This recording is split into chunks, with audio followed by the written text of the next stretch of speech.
Welcome back to episode 3 of Tree to Table. Today we're going to make table aprons out of this cool rough piece of walnut. Stay tuned, we'll show you how to do it.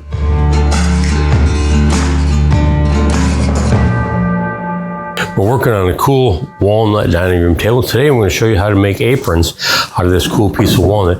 We've got to have 2 of them that are about 4 inches wide rough, and they need to be about 42 inches long. So we're going to rough it out of this piece right here. We're going to come somewhere down there to start to kind of avoid that knot if we can. Then we're going to go up here to around 42, so we'll make it 44. So that's how long we need it ultimately to be. And we've got enough in there where we clean this up, we can get 2 4-inch pieces out of there pretty easily. So the first thing I need to do is make this manageable, make it easy to handle, easy to cut. So I'm going to grab my track saw, pull this out here and set that in place. We're going to lock this down. Let's get it over here next to the table so we can lock it in place.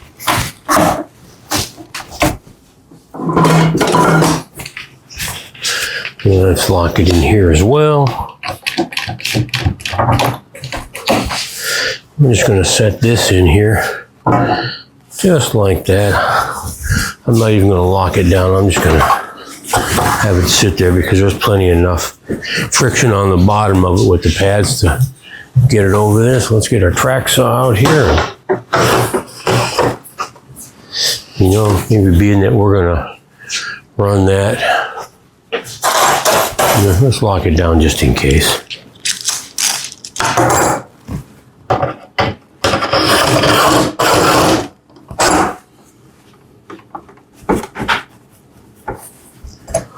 That's what it's there for, so we might just as well use it. And again, if a track saw is not something you have in the shop, just figure out the spacing between your blade and the fence on your circular saw. Put a board across there, clamp it into place, just run up against the fence. The whole idea is just to run it up against the fence so it'll be reasonably straight. And for depth, how do you suggest people set their depth? For depth, I like to look at the end of my board, put my saw down and make sure it's going to clear. I don't need anywhere near that much clearance on there. That's going to give us everything we need plus a little more, so we'll go with that. And across we're going to go here. Let's grab ears first. I always like to protect my ears because I kind of like to hear what I'm doing. I like to hear when my little grandkids are screaming and having fun. I protect my ears for that purpose. Fortunately, with this track saw, you can turn it on with one switch and then you can release the brake on it and it'll plunge down into your piece. Like that's a pretty cool feature. So here we go.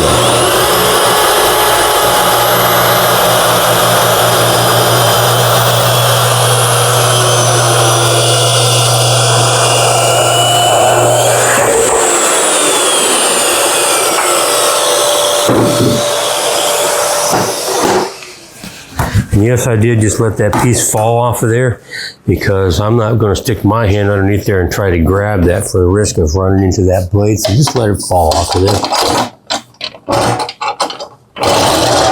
I've seen people run into a blade by trying to grab the off-cut piece. Not a smart thing to do. One end cut. Let's take our board here and let's just slide it down. About there like that.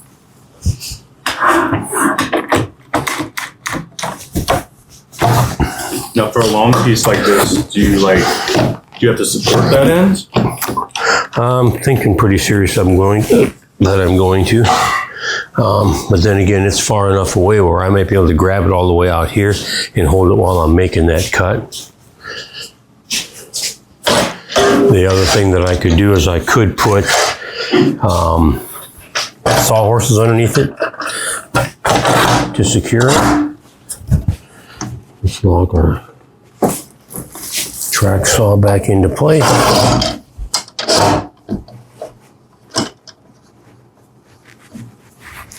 Like that. Let's get our ears back on.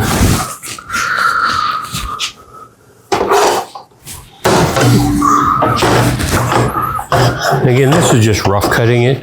It doesn't need to be particularly accurate because it's 4 inches longer than it needs to end up, and we're just making rough cuts here just to get it in the ballpark to make it easier to handle. Here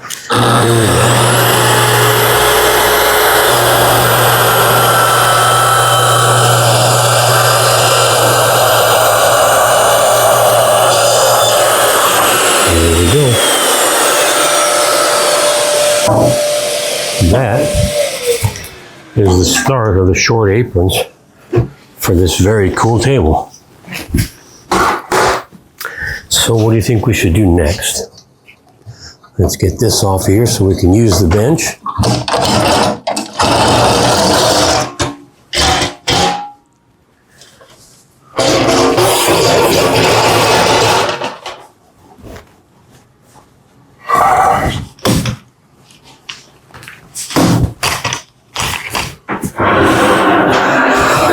We'll get that out of the way.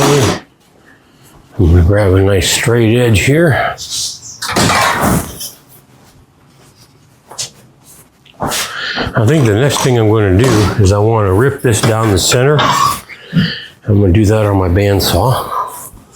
So I'm going to get our straight edge on there. I'm somewhere real close to the middle of that.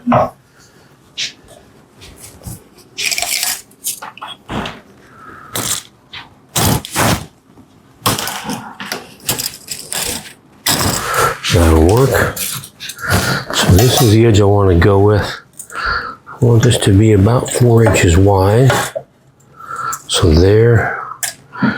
Gives me about 4 there, about 4 there, about 4 there, and pretty close to 4 all the way down there. So that'll work. Now I want to get a good line here so that I have good visual on this. So I'm going to get a nice fresh Sharpie. Run a nice dark line down there. And that line, I'm going to split that line with our bandsaw. Break this into 2 pieces.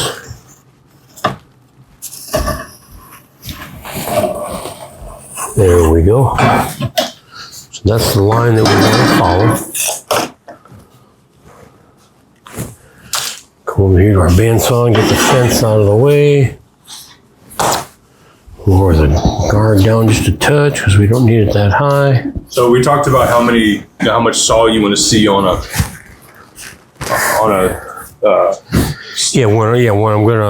when I'm setting my bandsaw up, I want basically the dimension of my finger from the bearings to the board for the height of our guides. And all that, the whole idea there is if I've got guides here and I've got guides directly below this, I want those to be as close together as I can get them to keep that blade lined as best we can. I don't want that blade to flop around and wobble too much in there. So what I'll typically do is I'll grab my piece, set it up in there, and notice that I've got just a little bit more than I need there. So let's lower this down just a touch.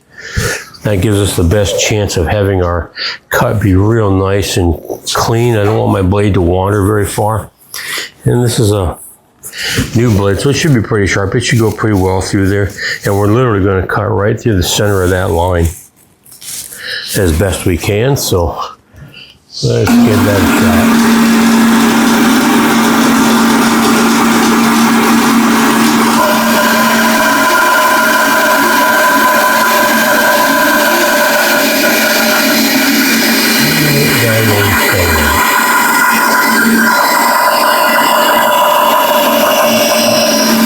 Making a straight, nice long cut like that on your bandsaw, so get your lower body in shape, get your hands and stuff, your upper body in shape, and don't be just pushing with your hands, too many variables.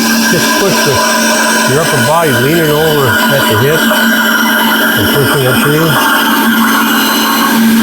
I'm keeping my upper body and my lower body pretty much right in place. Moving it when I can, I stop to do that.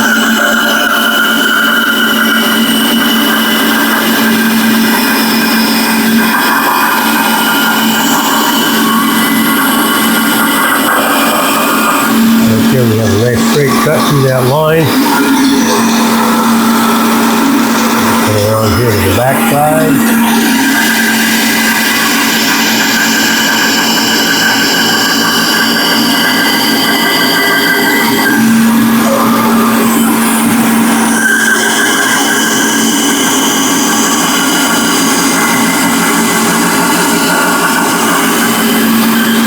normally on something like this, I would have Benjamin help me cut it on the outside, but he's not here today, so we're going to do that.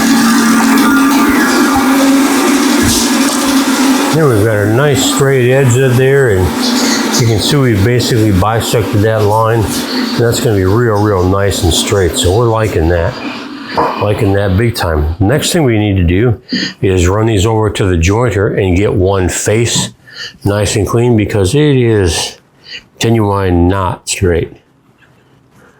So this side here is the one that we're going to run on the downside with the jointer, because it's, if you look at this, it's bowed this way. So in order to start getting it straight, we've got to run this edge down on our jointer to clean that end up. This one should be exactly the same. Yeah, you can see that there's a real nice curve this way. So this is the side that we're going to hit with our jointer. So let's take both of these,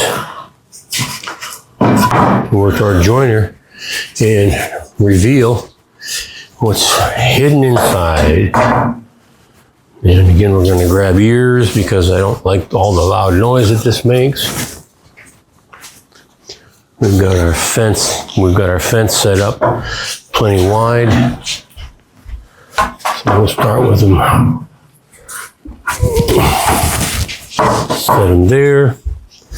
Turn on our dust collector.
Here that's perfectly flat, cleaned up, and we've got one nice clean edge here that's 90 degrees from our face. You need those two reference points in order to finish flattening the rest of the board. So this will be our reference point for planing this side flat, and this will be our reference surface for cutting this side nice and square to it. So that worked out really well. So let's grab our other one, send that through the same way.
could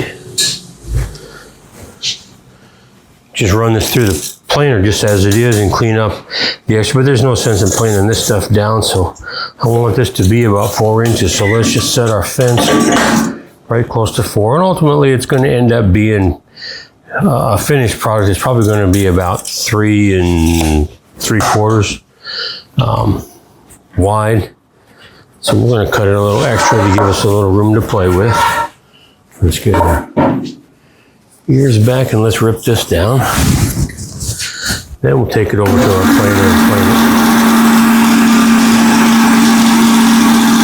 Nice and tight next to our fence, nice and tight onto the deck. Take it nice and slow so that blade gets the opportunity to do what it needs to do.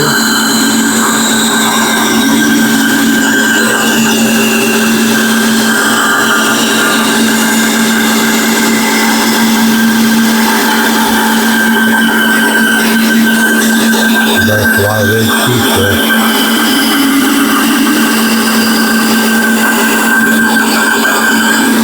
Notice none of my hands are in the direct line of that blade. It is away from it, so if the board does have to stretch as it goes forward real fast, my fingers are not going to be anywhere near that blade. You will come back here and push it out the back. Attention first, it's just so easy to do.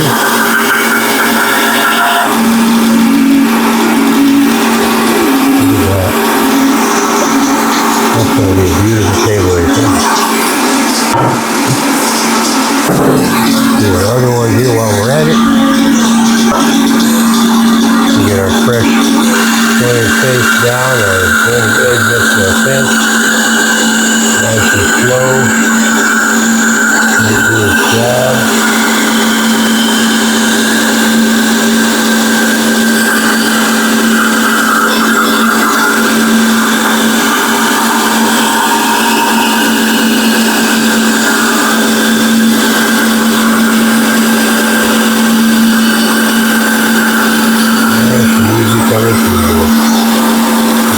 Have your bandsaw set up well with a good sharp blade in it. We'll call it from the word.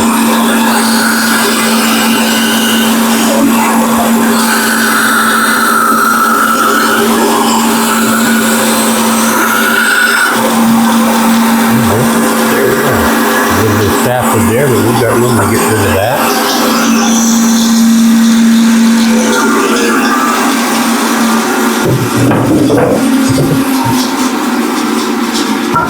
Upside down, upside down.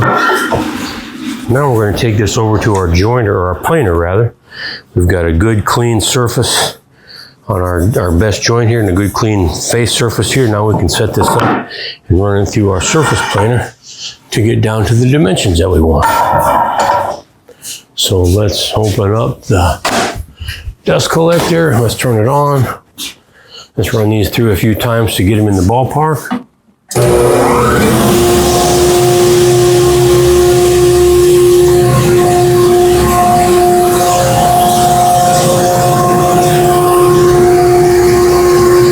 What I like to do with my surface planer is I like to open it up well past the thickness of my piece, set it about halfway through, and then crank it up until it starts to grab it.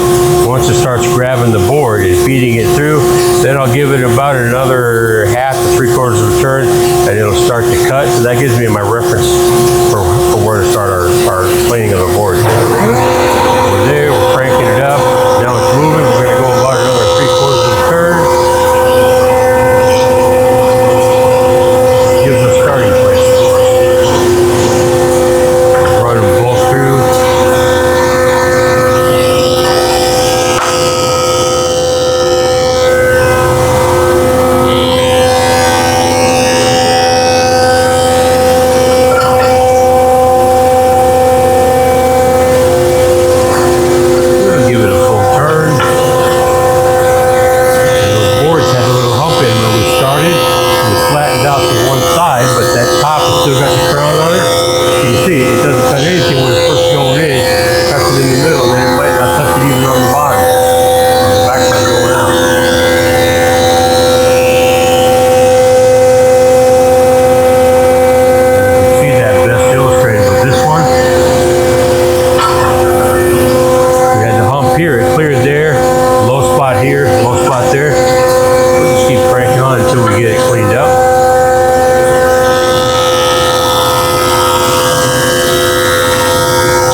Those are the roughed in aprons for our table.